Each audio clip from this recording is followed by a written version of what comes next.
We come back now to have a look at a period of history that finds Elisha involved in warfare. And we're going to see the background of what happens here in 2 Kings chapter 3 and the importance of what he does. And there's the most unusual thing in that chapter. I won't mention it now, but if you are following that reading, there's a very unusual thing that happens in 2 Kings chapter 3, and we'll come to that in due time. So here is our chart, and of course we know where we're up to in this. We're looking at this period of history of the ministry of Elijah and Elisha, and of course we are in this reign of Joram. You see he's called Joram, and that's to distinguish him from Jehoram, the son of Jehoshaphat, who was to reign in Judah after his father. And you ask yourself the question, so why have we got a Jehoram in Judah and a Jehoram or Joram in Israel? Well, these two families became locked together. They started naming their children the same things. You've got two Ahaziahs as well, haven't you? But that's what happens. So you integrate on the basis of compromise, which is what Jehoshaphat did. That's what happens. So it is a mark of the troublous times that the prophets of God found themselves working amongst. So the rebellion of Moab occurs here on the death of Ahab, and after the death of Ahaziah, the war is joined, and that's what this chapter, 2 Kings chapter 3, is all about. This all came from that awful disaster at Ramoth Gilead. You remember when Jehoshaphat went down, it says. He'd spent the early part of his reign going up. That's the story of 2 Chronicles 17. And then he goes down to Ahab, to Samaria, and he finds himself locked in this alliance with Ahab, the Baal worshipper of Israel, and it leads to utter disaster for him, for his family, for the nation. Well, we're going to see, sadly, a repetition. We're going to see Jehoshaphat making exactly the same mistake for the third time. He does it with Ahaziah. Ahaziah wants to build ships to go to Tarshish, and they build them at Elat, and Yahweh sends a great storm, and the thing's smashed to smithereens, and Ahaziah says, well, shall we build them again? And Jehoshaphat says, no, I don't think so. And then he finds himself locked away with Jehoram, Ahaziah's brother. How come? How come he can go through this cycle 3 times? Well, let me ask you. If you make a mistake in your life, and it's a serious one like Jehoshaphat, I'll tell you what's going to happen. It's very, very easy to continue repeating that mistake. Very, very easy. And that's what happens here with great King Jehoshaphat. I think he will be in the kingdom, but he will be an embarrassed man at the judgment seat, because there's a lot of other people that have suffered from his stupidity in making the alliance with Ahab.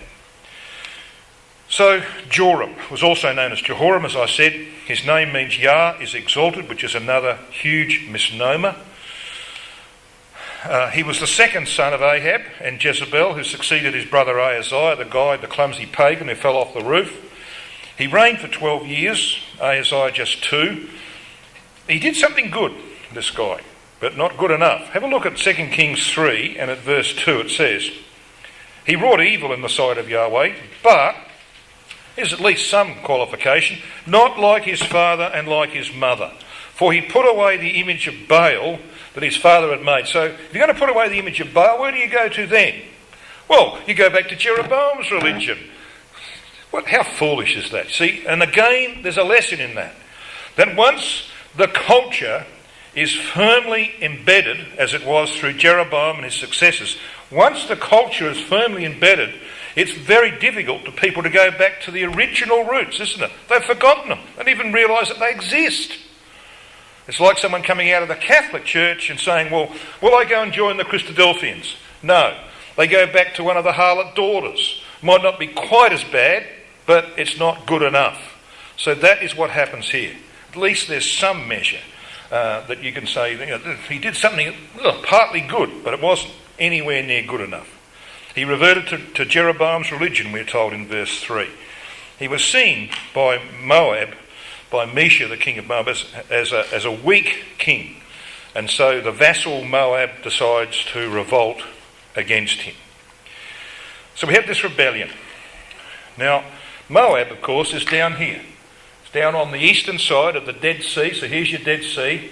And what happens here is that Joram leads his army south. He comes to Jerusalem. He knows he's not strong enough himself to deal with Elisha, the king of Moab, so he needs allies.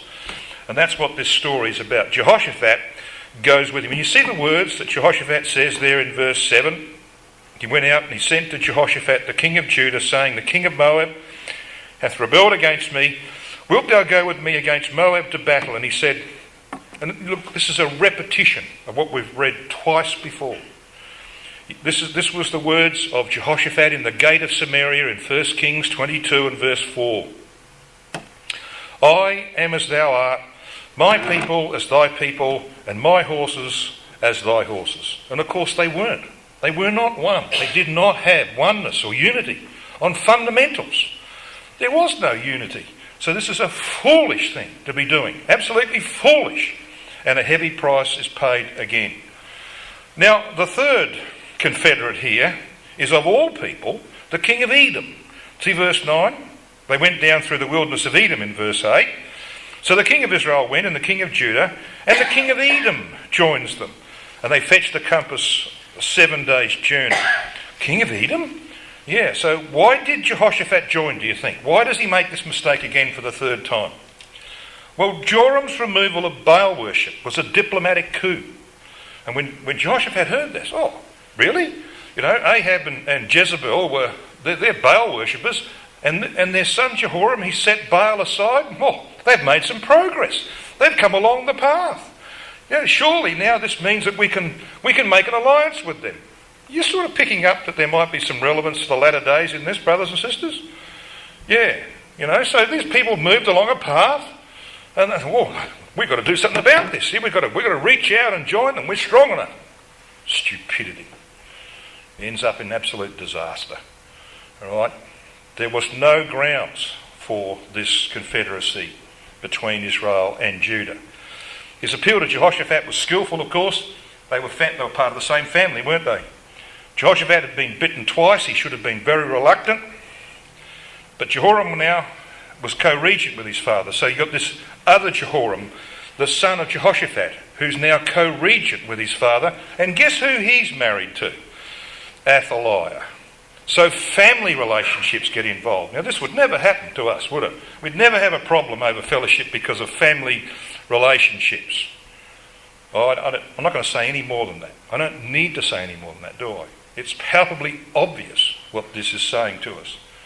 So Joram of Israel seduces Jehoshaphat, doubtless with the support of Athaliah, his sister, who's the wife of Jehoram of Judah. What a mix-up this is. It's a diabolical confederacy that results from this. Joram of Israel, Jehoshaphat of Judah, and the king of Edom. Can you imagine a more diverse bunch than that? And they're gathered together in a journey. Did you notice what it said there? This journey of 7 days. They compass 7 days. Well, 7, of course. 7 is a covenant number, isn't it? And this was a covenant without foundations, without proper foundations. And it was to be a disaster. Joram served Jeroboam's calves. Jehoshaphat was Judah's great teacher and spiritual leader. And the king of Edom was a superstitious idolater with a historical hatred for both Israel and Judah. What a confederacy that is. There's no foundations for true covenant there. And there was no water for man or beast, it says here in that record of verse 9. No water. Water, what's water the symbol of? Well, we know it's the symbol for the word of God, and that's what's absent here.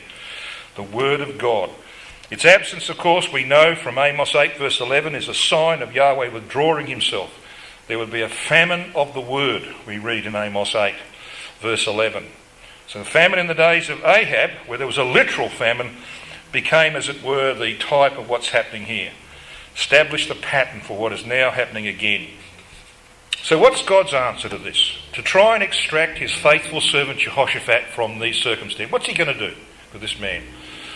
Well, he's going to bring Elisha onto the scene. Okay? Elisha is going to get involved. So they fetched this compass. They went around, so they're going around through the Arabah and Edom, this 7 days journey, this number of the covenant, a false covenant, an impending disaster is about to overtake them. Look at verse 10. And the king of Israel said, Alas, Yahweh hath called these three kings together to deliver them into the hand of Moab. Isn't it so typical of human nature to blame God when things go wrong? That's a common failing of men, isn't it? And of course it's pretty old, this failing. It goes right back to the garden. When Yahweh intervenes and he speaks to the serpent and then to the woman, he gets to the man, they're all passing the buck except poor old Adam. He's on the end of the line. Okay? But even he says, well, look, you gave me this woman. That's the problem, see? So I know some brethren don't think that that's what happened. I know some brethren suggest that Adam is already sort of admitting his error. But brothers and sisters, read the context. I think Brother Thomas is quite right in Help Us Israel when he says that this is the initiation of what we call in modern times buck passing. You know, the President of America has got a sign on his desk that says the buck stops here. In other words, I'm going to take ultimate responsibility for what happens in this nation. Well, that's how it should be with us individually. We should take responsibility for our own mistakes and for our own stupidities. All right? You don't pass the blame on to someone else like Adam did and like Eve did. Well, the serpent beguiled me. The woman that thou gavest me, it's God's fault. No, it's never God's fault. It's always our fault. And the sooner we realise that in life, that we're the ones who mess up, not God, then we will have a basis for recovery. You don't admit, you're going to have problems recovering. So here is this idiot, Jehoram, who says, it's all God's fault that we're here in this predicament. Well, it's the gate of Samaria all over again, isn't it? It's the gate of Samaria. You can have a look what it says in verse 11. But Jehoshaphat said, is there not here a prophet of Yahweh? I think I've heard those words before. I think I heard them in 1 Kings 22 verse 7. When the 400 prophets came out and this bunch of numbskulls are trying to tell Ahab and Jehoshaphat what to do, and Joshua says, look, really? Is there a prophet of Yahweh that you've got? He says, yes, there is one. His name's Micaiah and I hate him. Well, Joshua says, well, let not the king say so. Bring him out. And I know I would have done if I was Jehoshaphat. I would have said, come on, I'm getting out of here. Where's my chariot? I'm going back to Jerusalem. This is not going to work. But he didn't. Why didn't he do that? Well, his son is married to Ahab's daughter. That's why. And I'll tell you something that's happening in our brotherhood today, brothers and sisters. I never thought I would see it happen, but if I'd read my Bible better, I knew it was going to happen. You know what's happening? Brethren who have stood firmly against certain things, like, and I know nothing about what's happening in your ecclesia, so I'm not talking about your ecclesia, have stood against remarriage after divorce, okay, for decades. And then all of a sudden it happens in their family. All of a sudden it's in their family. And far, far too many capitulate. Blood proves to be thicker than water. What's happening here? So Jehoshaphat intervenes to seek a prophet of Yahweh. You can see the record of 1 Kings 22 verse 10 here. And the king of Israel and Jehoshaphat the king of Judah sat each one on his throne in the void place. There was an empty place too. And there were some empty brains there as well. In the entrance of the gate of Samaria. Okay? Same thing. All over again. Here in the record of 2 Kings 3. Well, God's answer is in the person of Elisha. Look at verse 11. So Jehoshaphat makes this request. He says, is there not here a prophet of Yahweh that we may inquire of him? And one of the kings of Israel's servants answered and said, here is Elisha, the son of Shaphat, which poured water on the hands of Elijah. Now, Elisha, of course, means God is salvation. So what about this pouring of water on the hands of Elijah? Well, it was the task of a servant, wasn't it? We know that. John 13, verse 5, we've got Christ taking the water and says, well, he that's greatest among you, let him be as your servant. So he gets up and washes their feet. Okay, we know what that's all about. It's the task of a servant. Now, here's a description of a Persian supper. Supper being now brought in, a servant presented a basin of water and a napkin hung over his shoulder. He went to everyone in the company and poured water on their hands to wash. Now that was what happened in ancient times. So what does water represent in the scheme of things? Well, the Word of God. Ephesians 5, we know that's described as the washing of the water by the word. So it's the word of God. What do your hands do? I know what mine do. They wave around when I'm speaking, but I normally use them for eating and whatever, How'd you be without hands? You couldn't do anything, could you? No works. So hands have got to do with your works. So when you're pouring water onto someone's hands, you're using the word of God to purify their works. This is what Elisha did for Elijah. He poured water on his hands. And it's exactly what we should be doing for our brothers and sisters. We should be pouring water on their hands. We want to purify people's works, don't we? How do you do that? Well, you do it by pouring the water of the word into their brains. And that's what purifies their works, their doings. So there is a very, very important, simple lesson, isn't it? But a very important lesson of the work of Elisha in relation to his master Elijah. So what about his reputation? Well, that comes out in verse 12. And Jehoshaphat said, the word of Yahweh is with him. Isn't that interesting? He pours water and the word of Yahweh is with him. You see the relationship there? Yeah, he's pouring water, the word of God, into people's brains. So the king of Israel and Jehoshaphat, the king of Edom, went down to him. Yeah, that's interesting too. They have to go down to him. And I'll show you why he wouldn't come to them, because it goes on to tell us why he wouldn't come to them. So Jehoshaphat knew the reputation of Elisha. He'd never met him before, apparently. Elisha was a prophet of the north. Jehoshaphat's king of Judah in the south. He'd never met this fellow. But he's heard of his reputation for godliness. The word of Yahweh is with him. So they go down to him. So here are three desperate kings compelled to seek out Elisha. So when they get down there, look what happens. Now fancy this, just try and, one of the things we have to do when we read our Bibles is to try and actually visualise what we're reading about. Put yourself there, say, well, what if this was me? What would I do? What would my reaction be? So Elisha said unto the king of Israel, what have I got to do with you? That's a good introduction, isn't it? If I'd walked in this hall and some brother walks in and says, hey, what have I got to do with you? Get out of here. Oh, thank you. I feel very welcome. Well, that's exactly what happens here. Elisha says, what have I got in common with you? So this is not a great start, is it? Get thee to the prophets of thy father, he says, and of thy mother.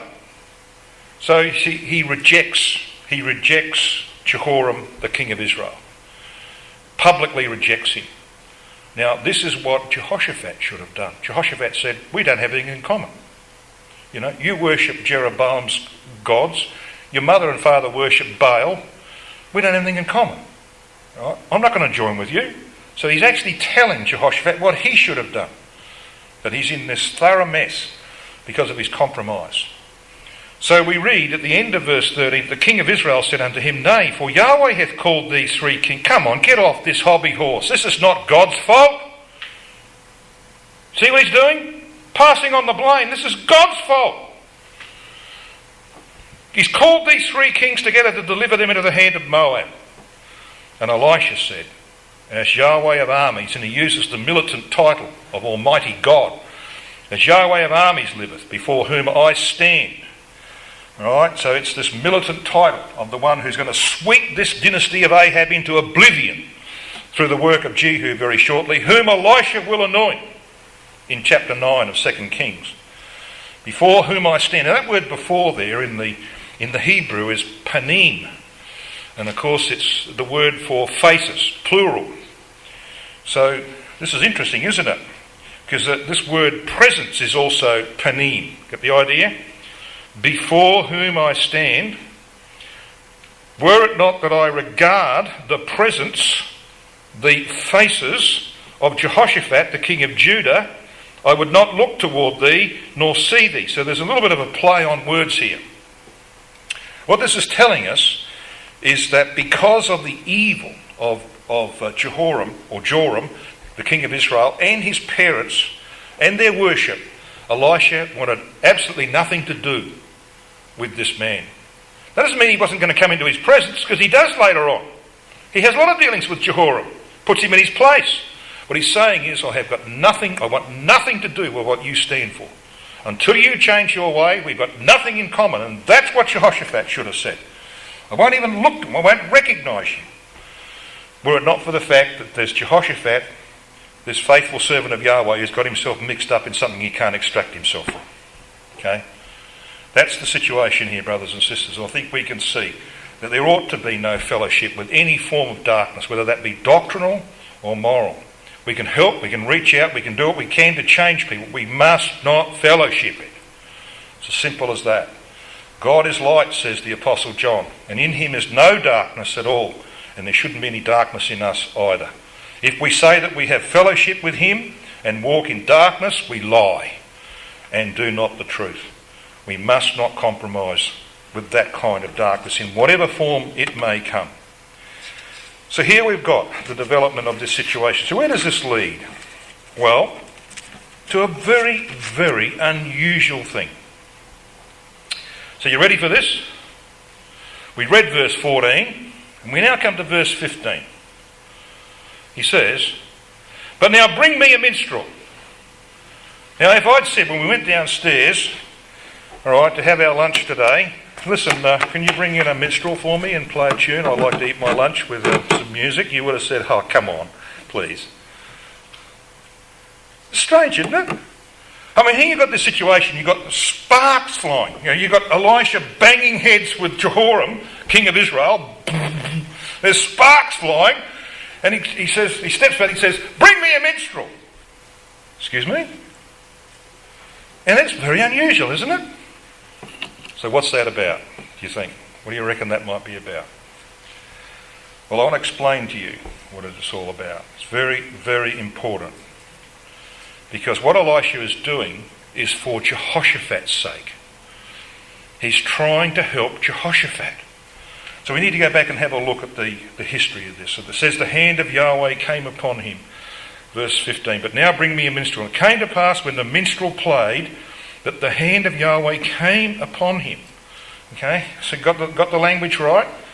And then he goes on with this prophecy about, filling the land with ditches, and then the next morning the water flows out of the land of Edom, etc.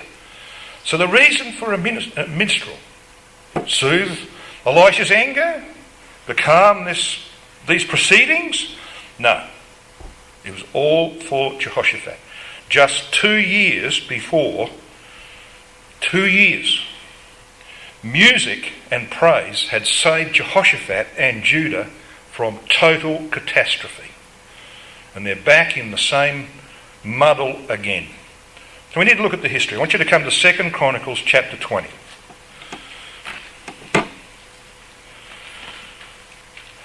Now let me just give you a thumbnail sketch of what happens here. You've got chapter 18, which is basically the same as 1 Kings 22, so it's a repetition of that record. You've got Ahab and Jehoshaphat in the gates of Samaria. Jehoshaphat says, "I am as thou art, my horses are thy horses." They go up to Ramoth Gilead and there's a disaster.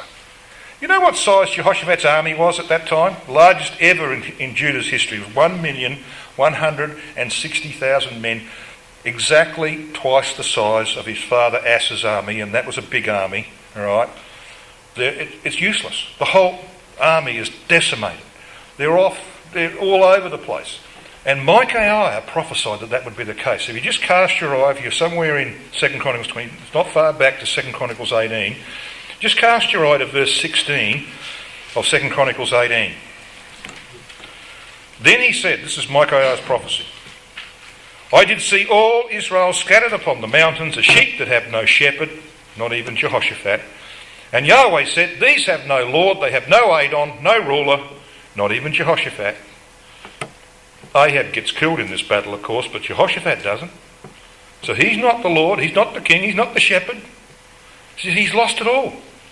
This great shepherd of the sheep, the great educator of Judah, Jehoshaphat, he's no longer the shepherd. He's no longer the king, so to speak. And it says this at the end of verse 16. "These have no master. Let them return therefore every man to his house in peace." So when this battle was lost at Ramoth Gilead, the wheels had fallen off. Look what it says in chapter 19 and verse 1.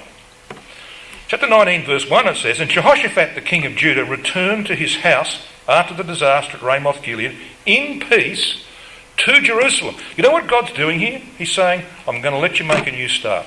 And he does. Chapter 19 is magnificent. He makes a new start. But then comes chapter 20. Now his army's been decimated. He can't protect himself. There's no organised resistance. Look what happens in chapter 20 and verse 1. The nations around see this. It came to pass after this also that the children of Moab and the children of Ammon, and with them others beside the Ammonites, came against Jehoshaphat to battle. They said, you beauty. He doesn't have an army anymore. We can attack him. And we're going to beat this guy. So verse 2, then there came some that told Jehoshaphat, saying, there cometh a great multitude against thee from beyond the sea on this side Syria, and they're now in Gedi. And Jehoshaphat feared, verse 3. He set himself to seek Yahweh. He proclaimed a fast throughout all Judah. All the families of the nation come out. We know that if you just have a look at verse 13 of this same chapter, 2 Chronicles 20. And all Judah stood before Yahweh with their little ones, their wives and their children, so the whole nation's there. He offers one of the greatest prayers in the Bible. Between verse 6 and verse 12, one of the greatest prayers in the Bible. Absolute trust in his God. All right. Total confession of weakness, that they can't do this themselves. There's no way they can save themselves out of this predicament. They have to have God's support. Otherwise they're gone. It's a wonderful prayer. So guess how God responds to that? He's always going to respond, isn't he? Guess how he responds to it? Well, we find that response in verses 14 to 17. Or 2 Chronicles 20. Look at verse 14. Then upon Jehaziel, the son of Zechariah, the son of Benaiah, the son of Jeiel. Why is he giving you all these genealogy here? What do you think? Well, it's tracing. It's tracing back. Where does it come back to? The son of Mattaniah, a Levite of the sons of Asaph. Oh, we're going right back to Asaph. Asaph, the collector, that's what his name means. He's the one who collected the songs of Israel in the days of David, isn't he? He's the one that David used to set up the worship of God in the tabernacle and then ultimately in the temple that Solomon built. So it goes right back to him. Look what happens at the end of verse 14. Upon this one, Jehaziel, whose name, by the way, means beheld of God, and that is what had happened. Jehoshaphat had been beheld of God in that great prayer. God is answering him. Says, upon this man came the Spirit of Yahweh in the midst of the congregation. That word congregation is quahal. It means ecclesia. It's the Old Testament word for ecclesia. Okay, so this is in the midst of the ecclesia. And what does he say, verse 15? He said, hearken ye all Judah, and ye inhabitants of Jerusalem, and thou King Jehoshaphat, thus saith the Lord unto you, be not afraid nor dismayed by reason of this great multitude, for the battle is not yours, but God's. Tomorrow go down against them. You will find them by the end of the brook before the wilderness of Jeruel. Ye shall not need to fight in this battle. Set yourselves, stand ye still, see the salvation of Yahweh with you, O Judah and Jerusalem. Fear not, don't be dismayed. Tomorrow go out against them, for Yahweh will be with you. Now, they're not going to lift a hand, not a sword, no weapons in their hands. They go out. So how do they go out? Well, look at verse 19. They were worshipping God at the end of verse 18. Verse 9, and the Levites, the children of the Kohathites, the children of the Korites, the sons of Korah, stood up to praise Yahweh, God of Israel, with a loud voice on high. So they're singing. They're going out to battle singing. When was the last time you saw an army going out to battle singing? Well, you never see it, do you? They might sing their patriotic songs while they're in camp, but they don't go out to battle singing songs. That detracts the enemy. And they go out singing songs. And it says, they rose early, verse 20, in the morning, went forth to the wilderness of Tekoa. Joshua gets up, he gives another great exhortation.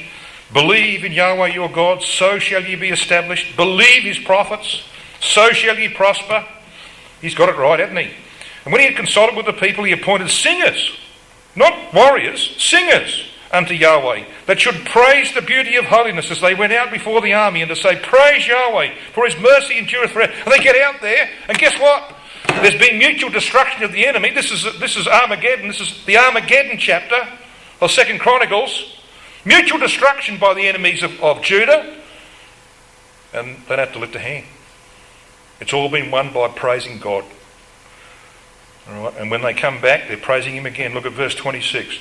They assembled in the valley of Berakah, means the valley of blessing. And there they bless Yahweh. Have a look at verse 27. They returned every man of Judah and Jerusalem, and Jehoshaphat in the forefront of them, to go again to Jerusalem with joy. And they rejoiced over their enemies. And what did they do? Well, they played instruments. Verse 28. And they came to Jerusalem with psalteries and harps and trumpets unto the house of Yahweh, and the fear of God was on all the kingdoms of those countries when they had heard that Yahweh fought against the enemies of Israel. What an unbelievable victory that is. Not one man lifted a sword in that battle. It was all over, just like the saints, brothers and sisters. We won't lift a physical sword, so to speak, in the battle of Armageddon. There'll be mutual destruction in the army of Gog. Oh yeah, there'll be a few, calling down a fire and brimstone, but there'll be mutual destruction. Just as there was. This is all about what's going to happen in the future. Now, you see what Elisha might be doing here? Bring me a minstrel! He's saying to Jehoshaphat, you've got a short memory, haven't you? It's only 2 years ago that you were saved by praising God. You didn't lift a finger. And here you are in a confederacy that can't succeed. There's no way it can succeed. All right? Why didn't you, when you were called upon here, do the right thing? But now that you're here, this is the way out. This is the way out. So that's what we find in that record. So let's come back to, by the way, this is the little passage that we put up as a result of this 2 Chronicles 20 being revisited in 2 Kings 3. Psalm 50 verses 14 to 15. How relevant is this? Offer unto God thanksgiving, and pay thy vows unto the Most High, and call upon me in the day of trouble. I will deliver thee, and thou shalt glorify me. You're in trouble in any way, shape or form, there's your answer. Call upon your God. He will deliver you. It might not be when you want it to happen, but it will be when he's ready that he'll deliver you. That is the principle we learn from this incident in the life of Jehoshaphat. So the enemy was mutually destroyed. Praise was given to Yahweh. They went through the valley of blessing. They came back with great joy, but Jehoshaphat's memory, sadly, was short. Let's come back to 2 Kings chapter 3.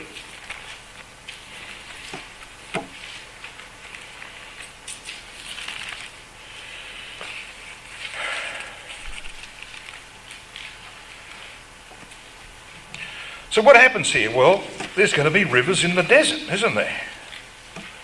And we read here in verse 16 of 2 Kings 3 that Elisha says, Thus saith Yahweh, make this valley full of ditches or wells. For ye shall not see the wind, neither shall ye see rain, yet that valley shall be filled with water, that ye may drink, both ye and your cattle and your beasts. Nobody ever been to that area of Edom, but we were there I think it's 5 years ago now, and we were in a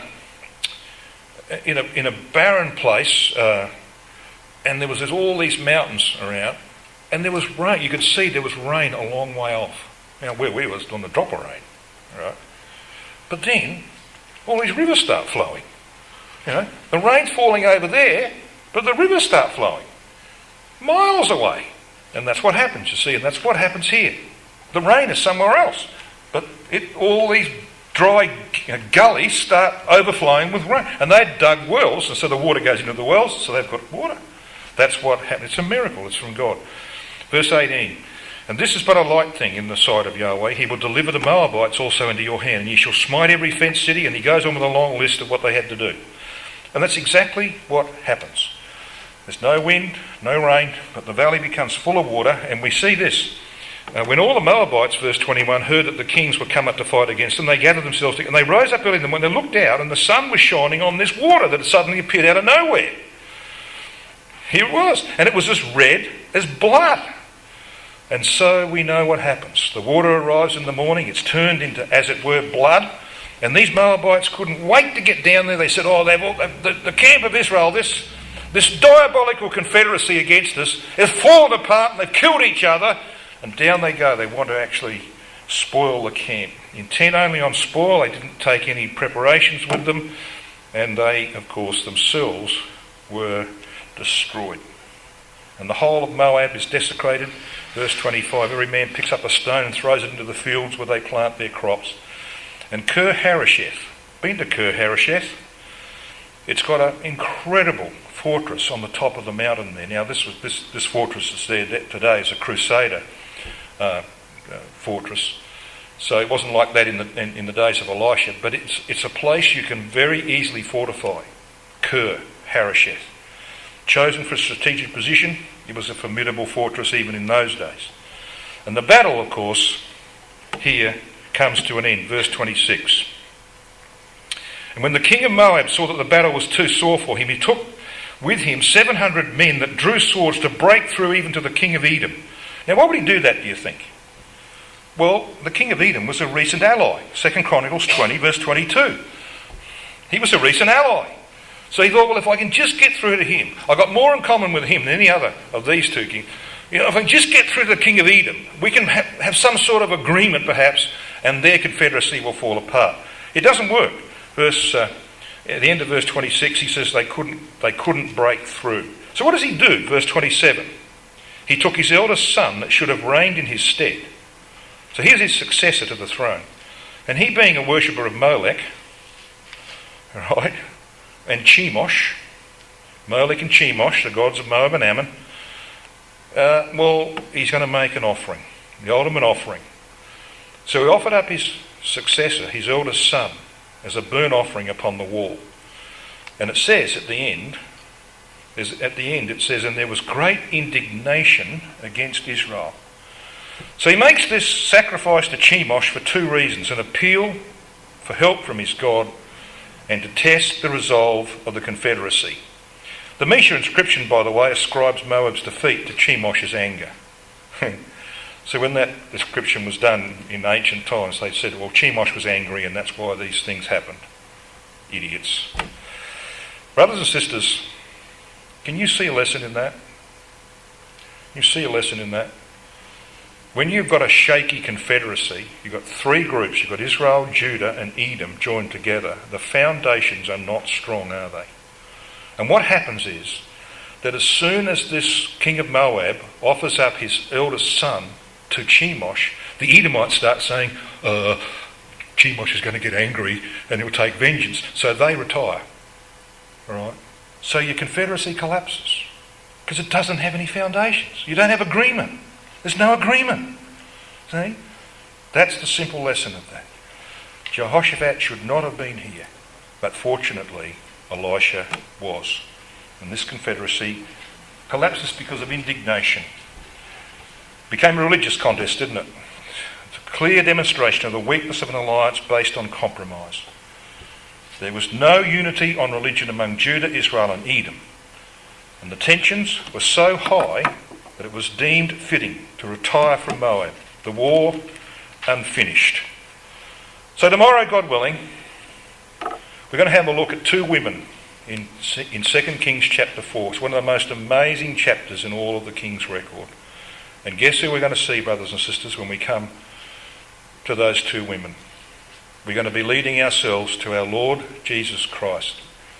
And when we come to consider Naaman and the healing of that leper from Syria in the record of 2 Kings 5, we'll be right in the synagogue at Nazareth with our Lord Jesus Christ. And that's where our study should end up, shouldn't they? Because after all, Elisha, the salvation of Ale, is a wonderful type of our Lord Jesus Christ.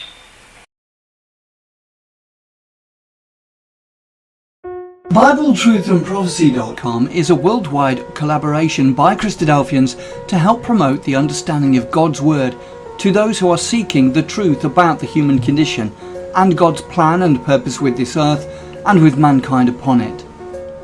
Bible Truth and Prophecy is part of a wider set of online resources provided by Christadelphianvideo.org. for establishing just how far removed the true Christian teaching of the first century apostles is from that taught by mainstream Christendom today. BibleTruthAndProphecy.com is very much a standalone website, but benefits from our vast network of sites and resources and social media. Here are just a few of the things that BibleTruthAndProphecy.com offers. We have a good number of written articles supplied to us from brothers from all over the globe. These deal with first principle issues, creation versus evolution, the inspiration of the Bible, and so much more. We have a whole section of video study series. These are studies that have been posted onto our YouTube channel, but because of the difficulty of the search feature within YouTube, we have chosen to host on Bible Truth and Prophecy. So now every video you search for within the site, you can be guaranteed that it will be of a Christadelphian nature. We also have a preaching video section where any ecclesia is invited to download and use or embed these videos within their own ecclesial websites. We also have an exhortation service where we produce 2 or 3 exhortations per week, which we then circulate to brethren and sisters in isolation.